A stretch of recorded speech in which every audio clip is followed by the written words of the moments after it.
Hai, entrepreneur muda, kembali lagi bersama aku, Husin Leo. Hari ini aku mau berbagi tips untuk entrepreneur muda dalam mengelola keuangannya. Menjalani sebuah bisnis agar menuju kesuksesan membutuhkan lebih dari ide yang brilian. Jika kamu memiliki ide yang brilian, namun di tengah perjalanan bisnis tidak dapat mengelola keuangan, maka kamu akan bangkrut. Maka dari itu membutuhkan keahlian dalam mengelola keuangan untuk menuju kesuksesan.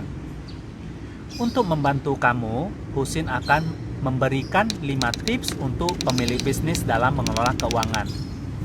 1. Pahami hubungan kamu dengan uang kamu. Sebaiknya menganalisa bagaimana perilaku dan karakter kamu untuk mengerti apa kelebihan dan kelemahan kamu ketika mengelola keuangan. Banyak orang kaya yang semakin kaya dengan bersikap sederhana.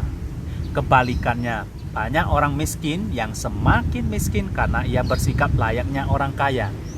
Kamu harus mengerti bagaimana memaksimalkan kelebihan dan bagaimana mengatasi kekurangan kamu. Kedua, pahami bagaimana pasangan kamu mengelola uang. Kamu harus memperhatikan hal ini. Hubungan kamu dengan pasangan hidup kamu mempunyai pengaruh besar dengan keadaan finansial kamu, baik sukses maupun berantakan. Jika ia mengelola uang dengan baik, pelajarilah ilmunya. Jika ia tidak baik dalam mengelola uang, maka ajarilah cara yang benar. Maka dari itu, tidaklah heran jika uang adalah salah satu penyebab konflik dalam sebuah hubungan rumah tangga. Ketiga, mempunyai tujuan yang jelas. Kamu tidak mungkin masuk ke dalam mobil tanpa tujuan ingin pergi kemana. Kamu juga tidak mungkin pergi ke tempat yang kamu tidak familiar tanpa mengetahui petunjuk menuju tempat tersebut. Kamu pun harus seperti itu dalam berbisnis, yang mana harus mengetahui kemana uang kamu akan menuju.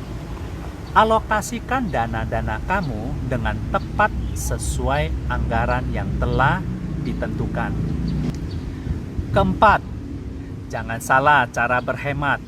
Ketika keuangan bisnis kamu mulai menipis, kamu tetap harus mengeluarkan uang demi operasional bisnis kamu.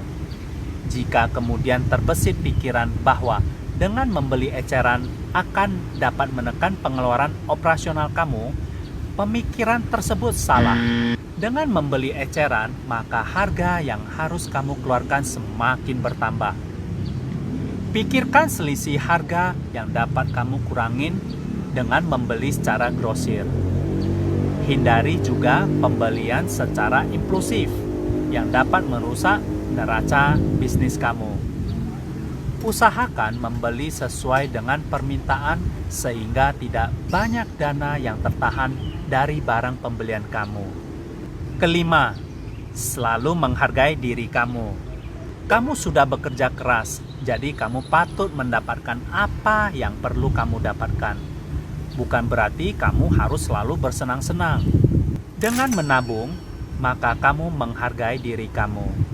Dengan menabung pula, maka kamu dapat menyeimbangkan pengeluaran pribadi kamu dengan rencana masa depan kamu. Tabungan ini juga berguna sebagai dana darurat jika sewaktu-waktu bisnis kamu membutuhkan suntikan dana segar untuk kembali beroperasi. Anyway, bahas tentang dana darurat. Kamu juga perlu mengantisipasi dengan dana darurat dengan proteksikan income kamu sebesar 20 kali lipat dari pendapatan kamu per tahun. Agar kalau amit-amit terjadi resiko yang menyebabkan penghasilan berhenti akibat dari sakit kritis, kecelakaan, cacat, meninggal, di mana dana tersebut dimasukin ke deposito, maka dari bunga deposito tersebut bisa membiayai hidup kamu. Selengkapnya, kamu bisa nonton di video aku berjudul Program Proteksi Income. Ini tips dari aku, semoga bermanfaat untuk entrepreneur muda tentang pengelola keuangan yang benar. Jika kamu ada masukan dan saran dari teman-teman, silakan chat ya di kolom di bawah. Terima kasih juga atas subscribe dan like-nya dari teman-teman. See you and bye.